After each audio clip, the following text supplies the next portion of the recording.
Hello everybody, welcome to another episode of Cape Rugby TV. Yes, Wednesday night, and this is what we were in for, is talking local rugby in Western Province. Yes, so on the show tonight, very esteemed panel. Of course, we're going to talk about all sorts of rugby, Varsity Cup, we're going to talk about the Community Cup, Community Challenges coming up, a lot on the Cape Town 10s. That was awesome this weekend, as was Bob Skinstad and Robbie Fleck have done such a fantastic job there. Let me introduce you now to our panel. Starting on the far right-hand side, Paul Delport, Springbok Sevens player. Hello, Paulie. Hi, Jazz. Good to be here. Nice to have you back, as always. Always good to be here. Ishmael Dolly, the legend himself, otherwise known as the Donut. How are you? Fine, thanks, chaps. Thanks. Good to be back. Yeah. Thanks for You that, been busy? Yeah. Weinberg, club rugby, Dizers, yeah. Oh, It just keeps on going. it doesn't stop. Rugby, which is great. And talking about rugby, and a man who's got a monster smile on his face, and a good reason why. This is after UCT came out triumphant against Marty's at home ground. The coach of UCT, or should I say, head of coaching, directorship, etc., former, current, false play coach, teacher, I don't know. It's a long list of credentials there. Kevin Musikanth, how are you? How's it going, Jeffy? You're going to tell us, like, what is it actually? Is it the director of rugby, the coach? I don't know. How many? I coach the Varsity Cup side and then director of rugby at the club. At UCT. At UCT. Yeah. False Bay? False Bay's finished now. False Bay's finished. Yeah, now. there we was got a a false. time We got a False Bay jersey behind you, though. I saw that. Listen, before we get into the whole all the stuff we're going to talk about, and we're of course going to talk also about the HSBC Sevens results. But before we get started on that, congratulations on your win. You must be thrilled. Yeah, I'm very thrilled. It was awesome. Such a good day out there. Yeah, you guys didn't start off well. No, but that's a bit better because the week before we started off so well, being 16 points up against Picker, and then we got a hiding. So maybe that's the way to start rugby games. Yeah. Go behind, guys, wake up. Was it a wake up call? The Picker game certainly was for all of us, management in particular. Yeah. That Varsity Cup, that first experience. Why? Why do you think it was a wake up call? I mean, was there a sense of overconfidence, or did it just give you a sense of, hang on, this is the style of rugby we're going to play this year, or? No, I don't think so. I think maybe the step from club rugby to Varsity Cup, you liken it to hitting a drive on a links golf course. You know, you hit the margins are so small. You hit a bad shot and you'll score a 10. Whereas on a different golf course, you might recover and still par or just go one over. So I think that's what happened in the last 20 minutes. So my golf is so poor that actually no idea what you're talking about. Yeah. You know. Paulie will know more because he doesn't play golf at all. So your analogy would have made perfect sense now. But Paulie, we spoke about this before, about this transition from club rugby to Varsity Cup, and that it's chalk and cheese. Yeah, definitely, Jason. I think we've seen in the games over the past 2 weeks. I think especially this week, we chatted about last week, maybe the guys finding their feet in the first week. I think the quality of rugby was a hell of a lot better this week. Yeah. We've got the Varsity Shield results there. Of course, UWC didn't go too well either. They went down to CUT. It was an away game for them, losing 30 points to 8. And then TUT playing at home against Fort Hare, 42 points to 34. So well done there to those guys. Unfortunately, it didn't go the way it was supposed to for UWC, but I'm sure it's going to go better next week when they've got home ground advantage. Let's take a look now at the results in the Varsity Cup itself. And then Marty's going down to Ike's, as we mentioned, 33-16, a good result there. Tuks 53-8 against Wits, and then NMMU beating FNB UJ 21 points to 15, and then Shimla's going down to Picker 48-29. Kev, the teams, I suppose it's maybe a little bit too early to tell now, but I know you guys had a couple of warm-up games as well. Who are the teams in the Varsity Cup to watch out for? Well, I think Picker have put their hands up big time. A very, very physical side. Yeah. An 80-minute rugby team. And I wouldn't write off Marty's. You know, they've been the most successful Varsity Cup side since the beginning. So they've had 2 losses. I wouldn't turn around and say that they're not going to be there at the end. You don't think so? You don't think that there's a slight sliding down? People seem to be thinking that the standard of rugby isn't what it used to be? I wouldn't say that. I think they've just had 2 poorer games. I think they were better against us yesterday than they were against the Medivas. So yeah. I think if they get it right, you know, they might find themselves. So, in the okay, semis. so then tell us, you from a UCT point of view, how did you get it right? Oh, big week, big soul searching, guys standing up, and I think a big thing was the guys they were hurting and they felt bad. We kept the same team. Yeah. So we gave them an opportunity to make right, whereas our counterparts changed half the side. So I think maybe they sort of lost faith in the guys that they picked originally.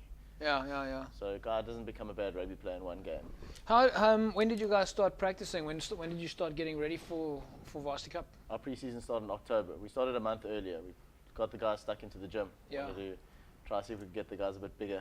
Yeah. Did it help? It did help. The We guys did. put on size? They did. They put on. Our aim was 4% body weight, and we did it. Really? Yeah. Well, you're of course a personal trainer as well. I mean, you've got a lot of experience in the world of hitting the gym and putting on muscle weight. So what, you gave yourself October, November. At which stage in the gymming, because a lot of our fans want to know about how long do you train off season. You started hitting the gym in October. I'm assuming you started hitting the field probably like at the beginning of January sometime. No, we were no? we were on the field in November. So Okay. we sort of took, because the Super League, the Cape Rugby season finishes sort of end September. So Yeah. we kind of gave them a month off the field. But your prep work, you need to start on the field early. So we gave them off the field for October, and then we started them on the field in November. But they were in the gym straight away. Did you feel like it was difficult for the guys to bulk up while they were doing aerobic exercise on the field? I think what you got to realize, these guys are athletes, so their bodies are in tune with what you're trying to get out of them. Right. And we got a really, really good conditioning coach, Robin Arkle, and he planned this thing perfectly. Is this the guy that's on the side, stands on the side of the field shouting jockey, jockey, jockey all the time? No, that's Jackie Moon. That's a different guy. Okay. That's the physio. Because there is a guy there. Probably you know who I'm talking about, eh? Yeah. Jockey, jockey left, jockey, jockey right. I swear, I think I'm at the Met or something. I mean, every time I watch a UCT play, it's jockey, jockey this and jockey, jockey that. You know, I don't know. I didn't put my bets on. You know, I'm looking for trifecta. You know, whatever. Ish, from a Milnerton point of view, have you got these kind of supreme high-performance athletes that you can get out of them what you're looking for? No, I think obviously UCT is on another level. They're playing Varsity Cup, they're playing Super A Rugby. Us as a club, we're just getting into the sort of Super B League. Yeah. And we've just got to adjust to the physicality as well as the style of play. Obviously, the conditions will be a bit tougher. The opposition will be a bit more physical.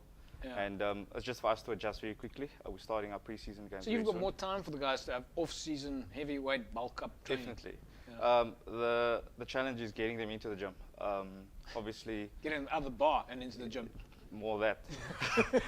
And yeah, that's the biggest challenge, getting them into the gym, getting them to training, whereas obviously UCT, the guys are more professional, they're more in tune, and we're just trying to get them mentally on a more professional scale. Yep, so lots of muscle building and preparing for the season, and I suppose a lot of the clubs are still doing that now, although we're getting a little bit closer now to the league kicking off, and of course the Community Challenge kicking off now.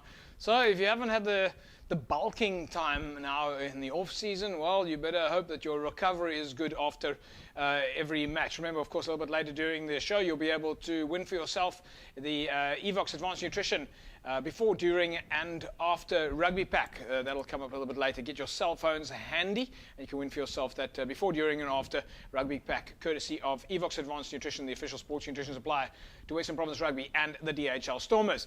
Let's take a look now at our photo collage. Of course, those are the action shots from the Varsity Cup match. Of course, Marty's against Ikeys. Ikeys coming out with a victory. Let's see some of the pics.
So yeah, a couple of nice action shots there. Of course, it borders on being intervarsity. Marty's against UCT, and always thousands and thousands of people there. It's one of those fixtures, I suppose, that the Varsity Cup organisers don't have to work too hard to get the fans out there. Kev, big atmosphere. It was massive. Obviously, everything maroon. Yeah. So it was a bit of a cauldron, but there was lots to play for. So Yeah, they call it the big maroon machine. that's right. Yeah. Right. 33-16 though, that's a big result. Tell us something about some of the UCT players, star performers, new guys. I think consistent guys. There are some new guys there. There's a guy called Jan Ace who's got a big rugby future. He's very young. Yeah. It's a lock. And I think I saw on the Varsity Cup website he's just broken into they have a dream team. Yes, that they pick every week, and he's made it into that. And then we've got Jan Ace. Jan Ace, yeah. Jan Ace. Okay, so there's a guy we have to look out for. Yeah. Look out Jan for Ace, him yeah. from Paul Roos. Obviously. Yes. And then Jason Klaassen, it's his second or third Varsity Cup, and he was probably the star in the pack. He was playing open side, and he was on the ball the whole time. Oh, And fantastic. had a great game, yeah. Good to know about the players that are coming through the ranks, and we know where they come from. It's nice to know that they're being coached by local coaches, playing for local clubs, and Ish will end up hopefully playing for Western Province Stormers, but breeding them at home ground. That's what we want. I think Varsity Cup, it's a big stepping stone for guys getting into high honours, and what better in good hands with Kevin. Yeah, and of course, hopefully they'll end up in your team, Hopefully. which is of course the Dizer squad, Well, there's the Dizers, you got the amateurs, and an emerging team. exactly. Which so they might end up being captained by Morgan Newman. That's if he's fit. That's if he's fit, yeah. That's if he's allowed to play. Because he's getting a little bit long in the tooth now. It was his birthday last week. Anyway, let's take a look now at the logs in the Varsity Shield. In the Varsity Shield, of course, TUT are on the top there. Have had a couple of good results. 10 points. CUT in second place. UWC in third place. Going to have to be a little bit of work then. Of course, we look out for a good home game coming on Monday. Fort Hare, 5, and UKZN at the bottom of the log. While in the Varsity Cup, NMMU or NWU Pucker are on 10 points. NMMU in second place. Tuck Shimlers, Ikes, UJ Marties, and Wits right down at the bottom. Let's take a look at the fixtures now in the Varsity Shield. Of course, as I mentioned, it's UWC against UKZN. That's kickoff at 7 o'clock. So make sure you get down to UW's this coming Monday, kickoff at 7 o'clock. And then TUT take on CUT in Pretoria. While in the Varsity Cup, it is UJ up against FNB Wits in Johannesburg, kickoff at 10 to 5. And then Tuks take on Shimlers in Pretoria. Pucker are up against at Marties. Of course, Marties are going to have to do some travelling. And the Pucker, it's going to be a very tough game for them. NMMU take on Ikes playing in Port Elizabeth. Kev, if we go to you in terms of Varsity Cup here, it's going to be a tough one for Marties. You say Pucker are the front runners. They're strong. And Marties are playing away in Potch. They are, but I think Marties will be up for it. You think so? I do. Love the way you guys support each other like this. Ish, do you believe a word he's saying? It's all mind games. But I mean, both universities are from Cape Town, so we've got to support the local universities. Paulie, does this whole take the underdog position, does it help in rugby? Yeah, it's good. It's a good way to, I think, also just keep the guys grounded, keep the players in the team grounded. But yeah, I mean, Kev, I don't necessarily believe anything you say. It's always it's always good to get one over the maroon machine. So we looking forward to next week. All right, well, we're not going to do any Super Brew predictions on the Varsity Cup. We'll take an ad break, and when we come back, we're going to take a look at the HSBC 7. So we'll be back with you guys in a second. Don't forget, it is, of course, a lot of action from the Cape Town 10s over the weekend, where I think the whole of Cape Town was out there having a good time, including Paul Delport. We'll be back with you guys after the break.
So yes, the HSBC Sevens, it did not go quite the way that South Africa wanted. Of course, we would have liked to see them beat New Zealand in the final. So really, it's a question now of those two teams, New Zealand and South Africa, hopping between first and second place on the log.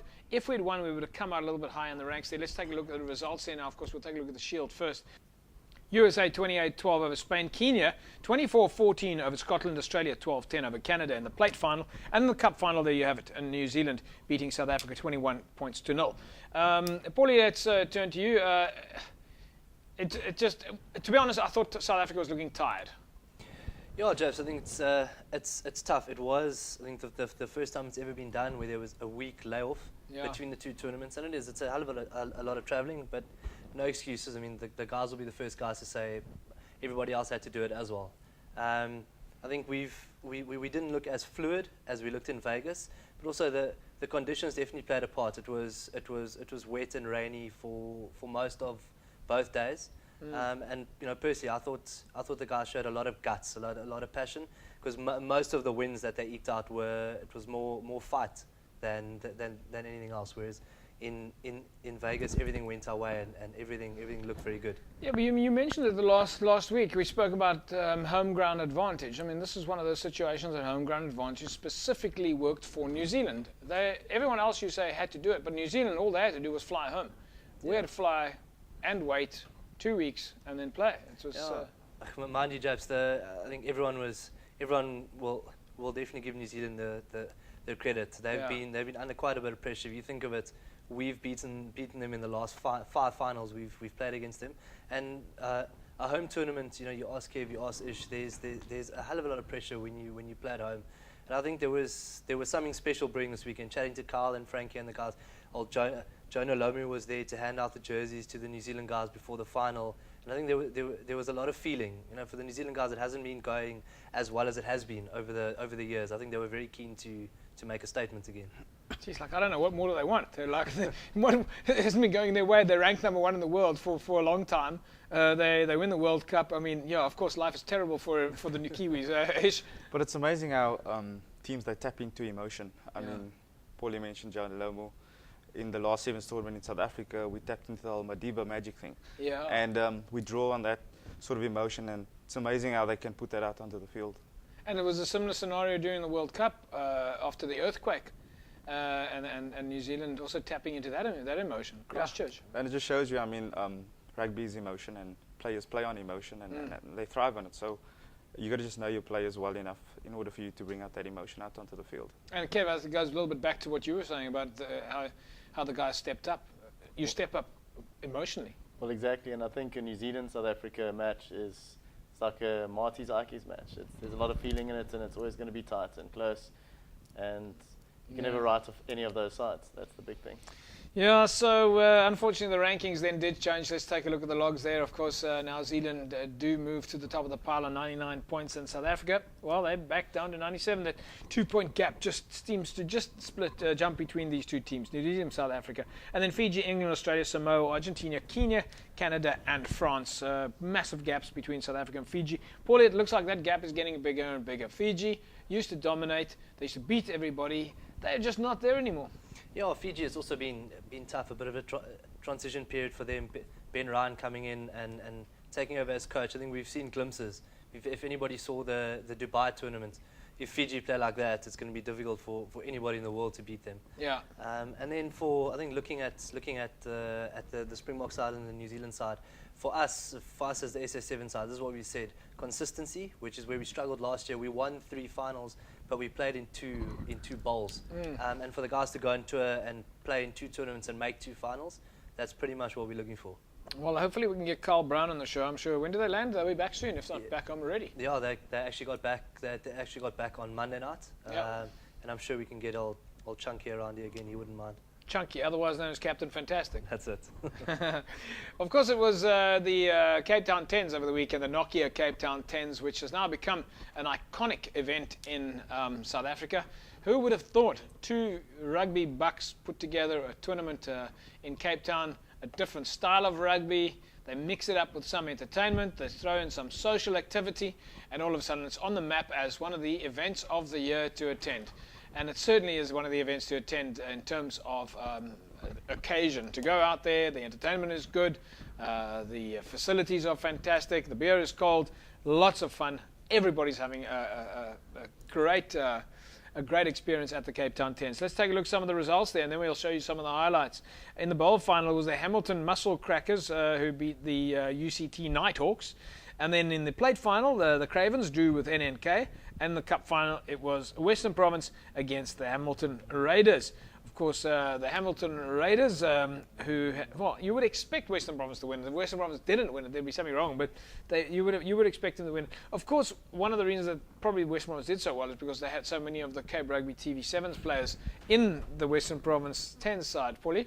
They did. They had quite a few familiar faces. Yeah. But it was great. I think sevens, 10s is very different from sevens.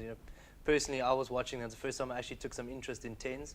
And I was very lost. I didn't know what the guys were trying to do. I didn't really know what the strategy was. So it was interesting. It was same players, I think different coach. Jerome Pavata was looking after the guys. So it was interesting. It's nice and nice to watch some different kind of rugby. Yeah, well, if you're going to draw coaches, good coaches, then draw them from the show. Yeah, I think that's how as you see. I mean, we've got the Ike's coach here. You've coached half those players who play in there. Ricky Peterson's been on the show. Jerome's on the show. So, these are the Cape Rugby team guys. So, of course, the guy's going to do well. The big plan is, of course, to take the Cape Rugby Sevens team to Vegas next year. It is, Jeffs. We're going to have to win a couple of tournaments before then. Yep. Up the cash inflow. Yeah. And then hopefully it'll be a fun thing to do. We can spread the word far and wide. Yeah. I think that the players are liking this idea of going to Vegas, because you know what they say. What happens in Vegas stays in Vegas. Definitely. We're probably going to have about 400 guys emailing you today, telling you that they're available. Ish, but I believe you want us to put a 15 side together to come play out in your neck of the woods. I chatted to old Captain Morgan and Paulie. We've done a 7s team. We've done a 10s team. Why not try out a 15s team? I mean, we've gone to 2 finals out of 2 tournaments. I'm sure we can give some guys another opportunity to showcase their talent. I don't know, Paulie, what do you make of this? We're going to have to rub Kevin. I haven't played 15s in about 15 years, so I don't know nothing. Kevin can play as well, yeah, he can play. Although I've got a feeling that we might end up boxing more than playing. Talking about boxing, those of you that know the legendary Carlos Spencer, and I know that most of you watching a show right now are massive Carlos Spencer fans. What an absolute world legend in the world of rugby. He's been staying in South Africa for quite a while now. He's been coaching here, as you all know, and for many years before he started coaching, he was playing for New Zealand, and of course became one of South Africa's big heroes. A lot of local people loved watching Carlos Spencer play. Never quite forget a tackle that Hendrik Gerber, I think, put on Carlos Spencer a while back. You guys remember that? Never forget it. Yeah, it was one of those, they cleaned his pipes there a bit. Yeah. Anyway, Carlos has been in the boxing ring a little bit, and he's been doing boxing for charity, which I think has been a great initiative. I know Conrad Janchis has also been doing that a little bit. So you guys might even have watched some of those events. Yeah, Connie and Egan. We've seen Egan seconds, yeah. Seen the two of them box. Yeah. Not always winning, but good to see them. Yeah. Anyway, so of course at the 10s, Bob Skinstad used all his influence to bring out so many legends from around the world. And we managed to catch up with some of the legends, one of them being Carlos Spencer. Let's hear what the boys had to say. Right, folks, I'm here at the Cape Town 10s. It's a fantastic day. The weather's been absolutely incredible. And with me is New Zealand legend, and of course he's been in South Africa for a while now, Carlos Spencer. Carlos, how are you? Yeah, I'm good, thanks. Thanks very much. So, enjoying the day. Just arrived this morning and managed to get in a couple of games now. So we've got the final next. So I'm looking forward to that. I reckon our fans must think that you're the fittest guy in the park. Are you? Oh no, I don't know about that. I might look it, but there's some, a couple of the older guys there are doing a really good job. So I'm just glad to come and help out, really. How many of the guys here actually know you've been spending quite a lot of time in the boxing ring? Not much actually. I've been spending a bit of time in the last couple of years. So I want to obviously get back in there probably 3 or 4 times this year if I've got the time. So I've obviously hung up the boots and got out the boxing gloves. So I'm really enjoying it. It's something physical and it keeps you nice and fit. So And you guys have been doing quite a lot of charity work. I know that Connie Giantjes and yourself, you guys have been doing travelling, you're doing these box and dine things. Tell us a little bit about your charities. Well, the last one we did was in Dubai. It was for a local guy here in Cape Town, and for a guy, Mike, he got hit off his bike. And, we raised a bit of money for him. So we got a few boys together. A couple of South Africans, a couple of English League boys, a couple of Kiwi boys, and we went out to Dubai and put on a good night, actually, a good charity night in terms of boxing. And then, I come back here and did one in Cape Town the week later. So, if we can raise a bit of money for these charities, and take a few punches for it, then it's all good. And tens, how do you find this style of rugby, playing tens? I mean, apart from the fact that it's massively social and the beer is cold. Well, that's probably the two main reasons, really, isn't it? But no, just the atmosphere, look at it. The people come out and support it. And I think for us as the international team is to get back out here and play with guys you haven't seen for years. I can't remember the last time I saw Pat Howard and guys like that. So to come here and play with those guys, when I haven't seen them for years, is tremendous. That's the good thing about rugby. It brings guys like us back together, and we can have a bit of a duel. So it's nice. Well, it's great chatting with you, and I mean, our fans are Carlos Spencer fanatics. So we look forward to having you on the show at some stage. So we hope you enjoy the tens. I know that Bob's put on a spectacle here, and we're going to go catch up with Pat Howard now. Actually, it looks like he looks a bit worse for wear. Look, he's got a graze down his face, but just a grass spoon. Yeah. Right. Thanks, Carlos. Yeah. Cheers, man. Okay. Thanks, Carlos Spencer, what an absolute legend. You can't get much better than that. I mean, he has really captured the imagination of the fans, not only in New Zealand, but in South Africa as well. Kev? Yeah, he's a diverse type of guy. Guys remember him from kicking the ball behind his head, collecting it, going to score a try, running into the corner, kicking a drop. I don't remember this. Tell me the story. There was that famous game. I think they were playing against the Crusaders, the Blues. They scored a try to win the game from their own try line. And he ran it into the corner, dotted it down, marched back and kicked a drop over the poles. Oh, no. Too much. An outstanding player. Too much. Outstanding player. I mean, he's gifted. There's a guy that, they brought him back so many times. He was the guy that kept the All Black squad together for many years, Paulie. Yeah, he was. I think the New Zealand was spoiled for choice at a stage with him and Andrew Mertens and then Dan Carter coming through. But again, like I say, I think that's what rugby's about. If you can watch a guy like that expressing himself, expressing his skill set and enjoying himself while he's doing it, that's what makes all of us want to play rugby. But it's kind of interesting that I think if you look at how, Carlos didn't dominate the game, or New Zealand didn't play off the fly-off as much in those days. Like today, New Zealand play almost completely off Dan Carter. The game has changed quite a bit. I don't know, Isha, how you feel about that, but you played fly-off at the highest level. How do you feel about how Carlos versus Dan Carter and the fly-off controlling the game?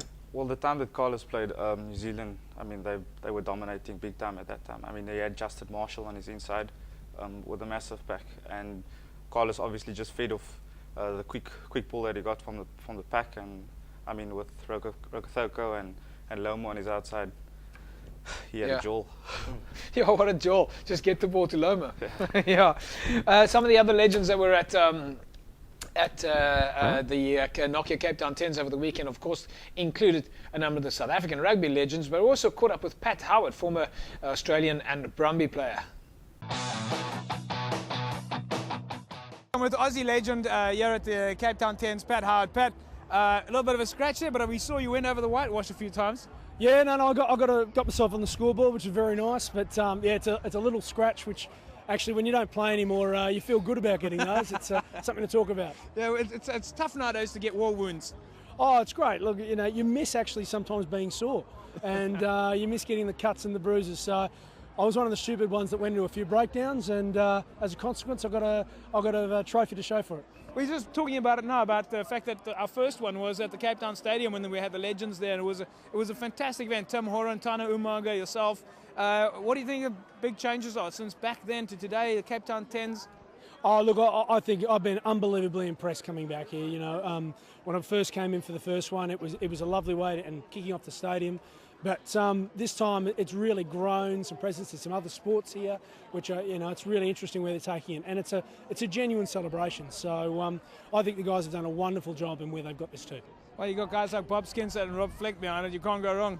Yeah, no, they're a pretty good draw card, and they do make it interesting. And for those of us that get to have a beer with them, it makes it all the more fun. I think that's generally the biggest draw card. It usually is for most of us. We want to relive our youth, and Flecky and Bobby are very good at making us do that. Pat, listen, it's been great chatting with you, and Cheers. it's great to have you in Cape Town. Thanks very much for having me. It's awesome to be here. Classic. Cheers.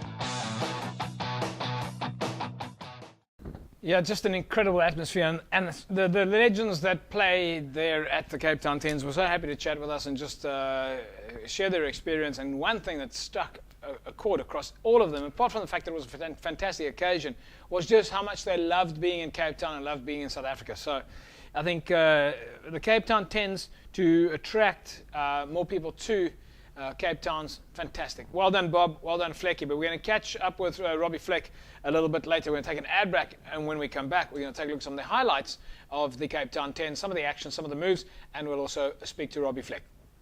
Oh, yes. We're just speaking off air now about how much fun it was. Paulie, how much fun is that beer tent? Just that beer tent was incredible. Such a vibe. I think Captain Morgan enjoyed it as well there afterwards. But like I said, for Flecky and Bobby to put an event together like that, it was just incredible. It's grown year after year, and I stand to be corrected, but I think there were 15,000 people there on Saturday. Yeah, no, incredible. I mean, Brilliant. Really, it is put on the map. It is not put Cape Town on the map. We've been on the map, but you know, I remember that first one we did at the Cape Town Stadium. When we speak to Robbie Fleck about that, and it was the first time that we had a rugby game at the Cape Town Stadium. I was fortunate enough to MC that game when Boland played against the Stormers. It was the first game, and we had the Tens there, and it was Tano Umaga and Tim Horan, and of course a lot of South African legends and Bob Skinstad and the guys playing. And how it's progressed from those days of being just a little tournament on the field. I mean, it's great fun. Kev, I don't know if you get much time to get around to the social events. I know you're probably more of a Maynardville kind of guy, but it's a step. No, I was there. I was there supporting Aki's. We had two sides in the main competition. Yeah. But the interesting thing about the Cape Town Stadium is the guy I coached with, Clint van Rensburg, is the guy that scored the first try in the stadium. I remember that. And Clint van Rensburg, actually, he played for the Hamilton Raiders, Hamilton Muscle Crackers, or whatever they call themselves.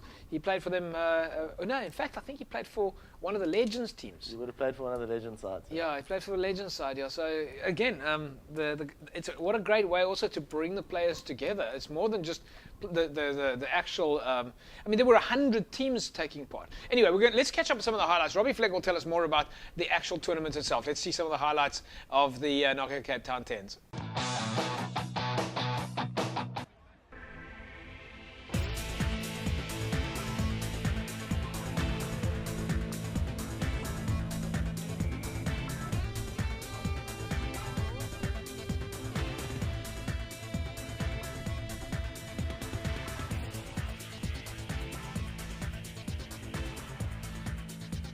That started a few years ago, the brainchild of Bobby Skinstad and young Flecky, and they used Hamilton's as the first event, or the first venue, and it's just grown from strength to strength.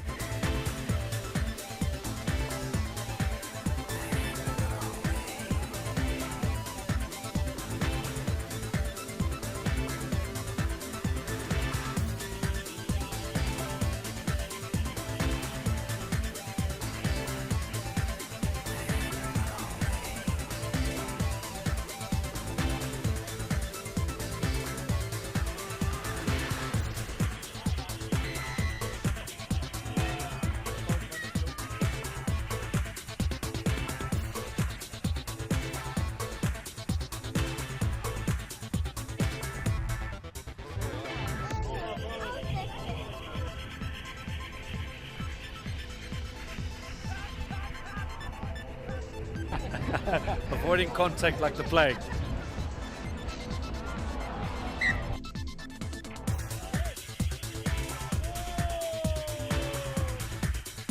Enjoying it?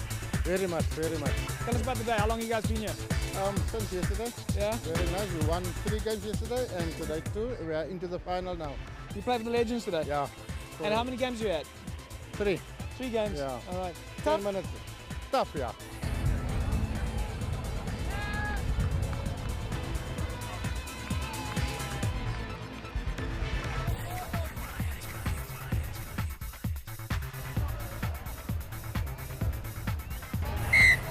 So far, so good. So far, so good.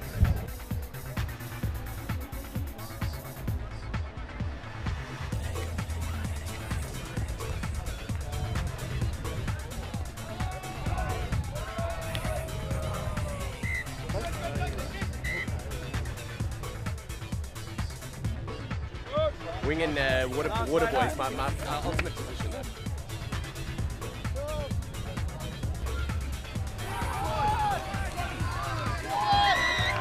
Voel vir my ek is terug in professionele rugby. So hard is dit. Maar sê nou gou vir ons, gewoonlik het hulle vir jou wat op die vleuel, maar nou is dit net 10 ouens op die veld. Waar het hulle gedruk? In die middelveld. Wat ek kan weghardloop. Cape Town legends, province legends, South African legends here at the Tens, having an absolute joy. And on Cape Rugby TV, isn't it great? So there you can see it, you are the guys having a lot of fun there, and nice to see some of the South African legends there as well. We also caught up with Dale Santon. Now, I went to speak to Dale. Unfortunately, the camera got a little bit dark because he was in the what do you call it? Those tents, the nomad tents. Anyway, Dale Santon, of course, after the match, went straight to the masseuse for a bit of massaging, and we did catch up with him, but we were unable to show the footage for sensitivity purposes. But we did ask him how things went with the VUCA kids, and the VUCA kids are doing really well. I think Dale Santon's still recovering from the Cape Town Tens. We managed to catch up with the coach of the Stormers, the backline coach of the Stormers, Robbie Fleck, and what a pleasure it was to speak to him, former Springbok, and he told us a little bit more about the progression of the Tens and how it has contributed to bringing rugby players together. Let's catch up with Flecky. Folks, with me, Springbok rugby legend, Western Province rugby legend, now Cape Town Tens rugby legend. He's currently coaching the Stormers in Western Province rugby. The African grey, Robbie Fleck. I couldn't resist. Flecky, how did you enjoy it? Oh, it's been great fun. I missed out yesterday. I was obviously up at the Stormers game against the Kings. But flew in this morning and been great. The second game, I haven't played for 2 years, but it's just been a great occasion once again. Playing with legends like Carlos Spencer, Pat Howard, just on a different skill level, those guys, and so it's been fantastic. We made a final, so looking forward to it. But you guys weren't holding back. I mean, you were getting stuck in there. I could see that. Oh, we had a chat to the forwards before the game. We said, look, it's up to them. We've been playing, a bit too lateral in the previous games, but the forwards fronted up against Hammies, which was fantastic. So. Yeah, we've got a good side. I think there's been, as I said earlier on, there's great skills being shown by some of those international legends, and it's just great to play with those guys. You just see something different, and just move away from the rugby a little bit in terms of the event itself. I mean, it's the Cape Town Tens. I remember. It looks like Pat. Here we go. Pat's into. Just Patty. Okay. Now Australian cricket legend, no longer into rugby, See, this is what it's all about, folks. It's so social, and I think that's exactly what I wanted to ask you about. Is we did that inaugural one not so long ago at Cape Town Tens. We had Tana Umaga there, Tim Horan, Pat and I were just talking about that. But the Tens has really gone turned into like one of Cape Town's iconic events. It's one of those massive draw cards. I mean, tell us a little bit about the progression from the time that you started to where you are now. Oh, it's been massive. I mean, we started off in our first year, and that was 6 years ago. We started with 25 teams.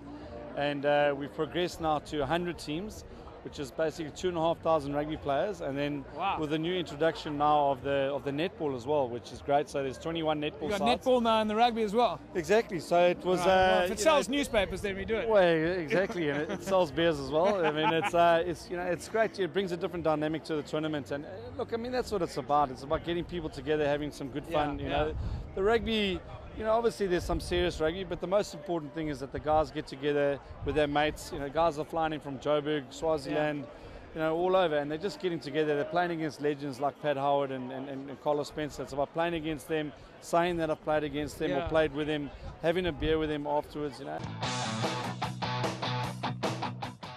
Robbie Fleck sharing some of his thoughts of the Cape Town Tens there with us, and I suppose part of the Tens and getting together is bringing those old muscles back into play, Paulie. Yeah, we were just chatting. I think old Ish Kevin and I were saying those guys are crazy. I think Ish and I have said that the day we retire is the last day we spend on a rugby field. So kudos to them. I think Kev, if we're talking about the physical side of things, the the recovery factor here is much more important than during a normal season. Oh, absolutely, but the recovery factor for those boys, I think, is in the beer tent. Yeah? lots of fun and games there. Well, we also caught up with Robbie Fleck when we just asked him a little bit more about how a tournament like this or an event like this actually does contribute to rugby, and where they would like to see the Cape Town Tens going, and how club rugby can actually maybe learn a lesson or two from an event like this. Because I think that's what we want to see. Is we want to see every club rugby match on the weekend being an event. Let's listen to what Flecky has to say. That whole social side has just kicked off, you know. And that's what really rugby is supposed to be about originally, if you go back to its roots. Well, exactly. You know, that's why Bob and I started, got into this. You know, we felt that, we've been professionals our whole life, and we played a limited amount of club rugby, which was the social side, back in the day, and and you miss that. So that's why we started this thing, was to just get together and really enjoy the game again. And these professional athletes these days, it's a full-time job. It's hard. They're away from their families, but once they finish the game, this is what it's about, giving back. To get Butch James here, for example, it's fantastic. And well, for some. Well, it is great. Yeah. No, it's good, and it's really about that whole social occasion and really enjoying the game for what it is, what it was, many years ago, and it's great to get the guy off the couch and in front of the TV set, and rather get him on the pitch and really experience it.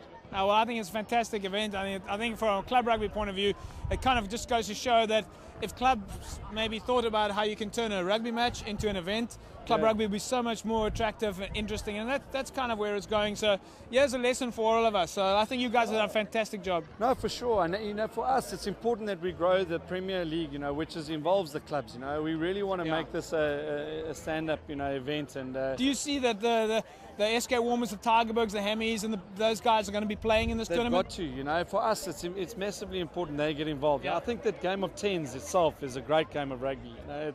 It's a mixture of 7s and 15s, but it really showcases skill and learning the ability to play into space. I mean, there's no kicking is allowed, so and there's more tries being scored than the Stormers have scored, over the last couple of years. But but the defence isn't as good. No, exactly. Well, exactly. But it really is. It's important that the clubs get involved. We really want to stress that and get them more involved and make it a real showcase for rugby in Cape Town. Now we'll make sure that they do. Now we're going to tell all the clubs, right, guys, next year we want at least, how many you want? 10, we want 20. All right, 20. Well, let's say the top 15. We want all top 15 of Western Provinces, new Super League. You're playing in the 10s next year. How's that? That'll be brilliant. Absolutely. Great stuff. It looks like it's going to be an absolute jaw going late into the night. So fantastic. No, thanks very much. Robbie Fleck there, carrying the flag for social rugby, and that's exactly what the Cape Town Tens is. So once again, well done to Flecky, well done to Bob and the rest of the guys that are organised in Cape Town Tens. Everything was well organised, from the security to tickets to the facilities, the catering, tents for all the players, 100 teams playing. So really, guys, well done. And I'm sure that next year at the Cape Town Tens, we're going to see a lot of our clubs playing in the Tens. In fact, I'm sure you can probably establish a separate division just for the clubs. Right, folks, of course, Evox Advanced Nutrition, as you see behind me there, and remember, that's the key word that you're going to have to text. Evox Advanced Nutrition is the official sports nutrition supplier to Western Province Rugby and the DHL Stormers. Now, we spoke about the before, the during, and the after, and that's what you want to do, is you want to make sure that you get your before, during, and after practices and matches sorted out so that you can get through the season as well as possible. Right, the first product that you're going to need is the Cyto Crank. This is your pre-training workout booster, so Cyto Crank, that helps you get ready for the practice. Maybe you have an early morning practice, it's perfect for that. Then during the practice, even if you're on your bicycle or doing another form of exercise, your super carbo, so your carbohydrates, that gets you going there. And then straight after practice, it is the rapid recovery. This is the product that Paul Delport used for about 4 days in a row after the Cape Town Tens. In fact, I think that they were issuing it for most people who are walking out the tent at the Tens. So the Evox Advanced Nutrition Rapid Recovery, as used by the DHL Stormers. Tell us, who is the official sports nutrition supplier to Western Province Rugby and the DHL Stormers?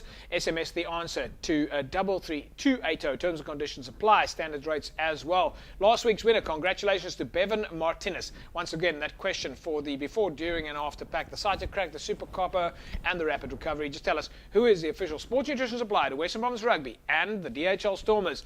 Because those are the products that you can win. Those are, of course, the products that you can win. These hamper, 33280. Just tell us who is the official sports nutrition supplier to Western Province Rugby and the DHL Stormers. We'll take an ad break, and when we come back, we'll start catching up with what's happening in the world of Western Province Rugby. Of course, don't forget the Extreme Sevens out at Helderberg. We'll tell you more about that in a sec. Western Province Rugby, of course, the referees courses are coming up. Remember, we said you can SMS the word rugby to 33280, and you can put yourself in a position there to go and attend the referees course. You see it on your screen right now. Just SMS the word rugby to 33280 with your name after the word rugby. That's just to apply, and then someone from Western Province Rugby will call you back. Those courses will be held at RTS Belleville on the 15th and the 22nd of February, starting at 8 a.m. in the morning and finishing at 4 o'clock in the afternoon. So remember, folks, that's what we said is go on the referees course. If you love your sport and you love rugby, go and learn to be a referee. It's for free, and then of course after that you can make a bit of pocket money on a Saturday doing what you love. I think we need as many referees as we can. So if you want to stay involved in the game of rugby, or you just even want to know more about the laws and the rules, go and become a referee. Remember, it's free, so anybody out there can do it. And then after that, if you choose to be a ref on a long-term basis, you join the referee society, and then of course go and referee where you want, either in the schools or in the clubs. Now, as we did talk about the sevens, and it's become a hot topic and a favorite for us, and there you can see the jersey at the back here. Of course, that's the Cape Rugby TV Sevens jersey. There's the ball and our logo and everything like that. All right, that's how the weatherman do it. The Cape Rugby TV Sevens side will be taking part in the Helderberg Sevens side. Otherwise, at least the Helderberg tournament, the Extreme Sevens. And that tournament is going to be taking place on the 28th of February through to the 1st of March. So it's quite a couple of days. There's 4 leagues, under 13s and 18s. There's ladies and seniors. And it's a winner takes all 100,000 Rand prize money. It's the richest club sevens tournament in South Africa ever. So that's the Extreme Sevens. And I think more importantly than the money and the entertainment is the fact that there's going to be a potjie course competition, a music festival, and lots of stalls there for you to have a lot of fun. So remember, that's what the Sevens is all about. Money or no money, play or no play, it is about bringing rugby players together and fans and community to come and enjoy rugby. Let's take a look at some of the prizes there up for grabs. Of course, if you want to go for just $350, you get 2 entrance tickets, 2 entrance tickets for a vehicle. There's Friday night entertainment, Saturday night entertainment, and drinks vouchers for 8 people together with a meal. For $250, you get entrance for 2 vehicle entertainment on the Friday and the Saturday, as well as 6 meal and drinks vouchers. And then for the scholars, it's only $130. 2 tickets, Friday and Saturday entertainment, and 2 meal and drinks vouchers. So that's what you want to get to. Is you want to be able to get in and buy your voucher that will get you through the weekend, depending on the size of the voucher that you want. And I'm sure that you can just go onto the website and find out how to buy those tickets.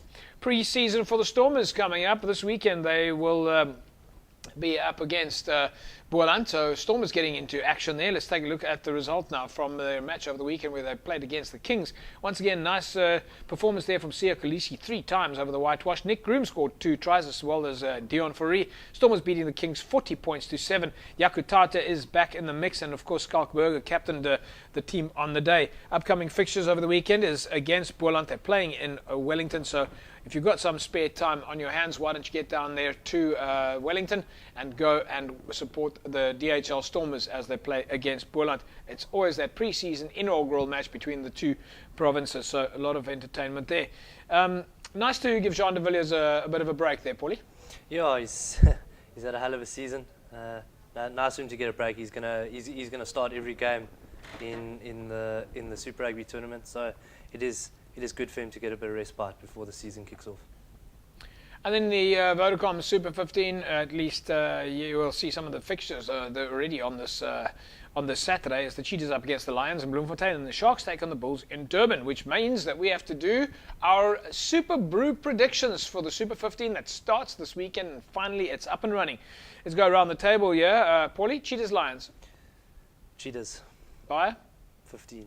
Ish? Cheetahs, 5. Kev? I'm going to go Lions. You're going to go with the Lions? By 3. Lions by 3. I'm going to go with the Lions by 3 as well. The Sharks take on the Bulls in Durban. Paulie? Sharks by 9. Sharks by 9? Sharks by 8. Sharks by 8. Kev? Also Sharks by 5. Sharks by 5. I'm going to go with the Sharks by 7. Those are your Super Brew predictions. We'll wrap it up there, and we'll trust you've had a fantastic, enjoyed the show at least, and that you're going to have a fantastic rugby weekend. Paulie, hope you have a good one. Yeah, thanks again for having us, Jeff. And Ish, we'll be catching up with you guys in Wilmington soon. Hopefully. Thanks for having us on the show. And Kev, best of luck with the Varsity Cup, and we know it's going to be a tough one for you guys so next week, so have good luck. Thanks very much. There we go.